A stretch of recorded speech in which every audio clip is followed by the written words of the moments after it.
Jangkrik muncul 4 tahun lebih awal dan inilah sebabnya. Beberapa jangkrik 17 tahun telah muncul 4 tahun lebih awal dari 2021 dengan laporan penampakan di beberapa negara bagian Amerika Serikat selama beberapa hari terakhir. Diperkirakan hingga sekitar 10% total jangkrik di bawah tanah akan keluar lebih awal dari sisanya. Hal ini dikenal sebagai stragglers. Para ahli menyimpulkan bahwa jangkrik pastilah memiliki suatu jam molekuler bawaan yang menghitung dalam 4 hitungan. Mereka juga mungkin mengetahui waktu berdasarkan perubahan dalam biologi pohon karena mereka memakan akar-akar pohon. Jangkrik baru muncul setelah suhu tanah mencapai di atas 64 derajat Fahrenheit.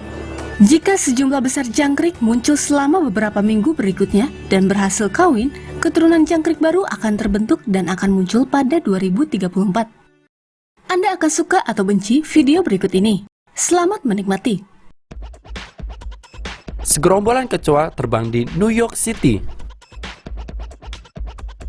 Cuaca musim panas selalu membawa hingar-bingar di sekitar New York City. Tapi tahun ini, suhu panas menarik lebih dari segerombolan manusia. Dengan kelembaban 90 derajat menyelimuti kota, kecoa berkeliaran.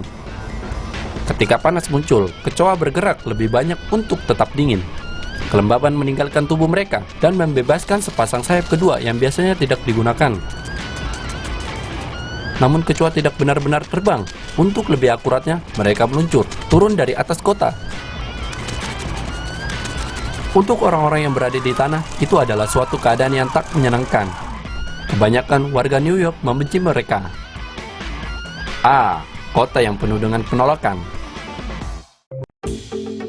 Jika Anda tinggal di timur laut Amerika, triliunan jangkrik ini akan datang ke daerah dekat Anda. Apakah Anda ingat kejadian pada 1999? Kami lebih suka tidak mengingatnya. Tetapi serangga kecil yang lucu ini tentu mengingatnya. Kenapa? Itu adalah ketika mereka meninggalkan daratan untuk hidup di bawah tanah. Tetapi sekarang mereka datang kembali. Triliunan jangkrik akan muncul dari bawah tanah tahun ini di beberapa daerah timur laut Amerika Serikat. Dari kemunculannya, mereka hidup hingga 4 minggu dan menghabiskan sebagian besar waktu untuk kawin. Ketika kawin, pejantan menggesekkan perutnya yang membuat suara akustik untuk menarik betina. Betina menanggapi dengan menjentikan sayap mereka.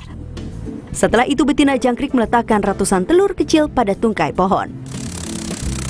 Saat telur menetas, nimfa jangkrik jatuh dari pohon dan menggali ke dalam tanah. Di sini mereka akan mencari akar-akar pohon untuk makan dan kemudian tetap di bawah tanah selama 17 tahun. Terakhir kali jangkrik muncul di timur laut Amerika pada tahun 1999.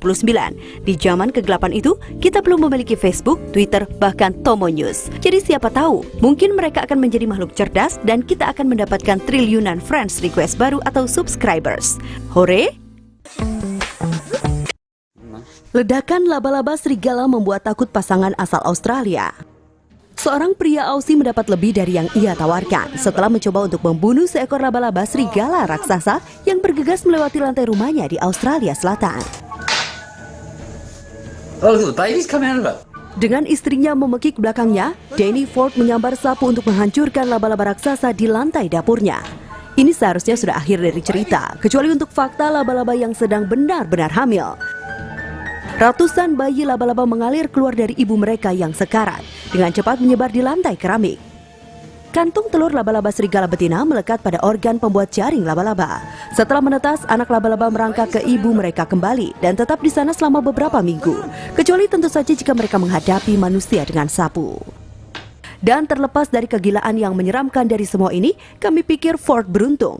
Gigitan laba-laba serigala cukup menakutkan.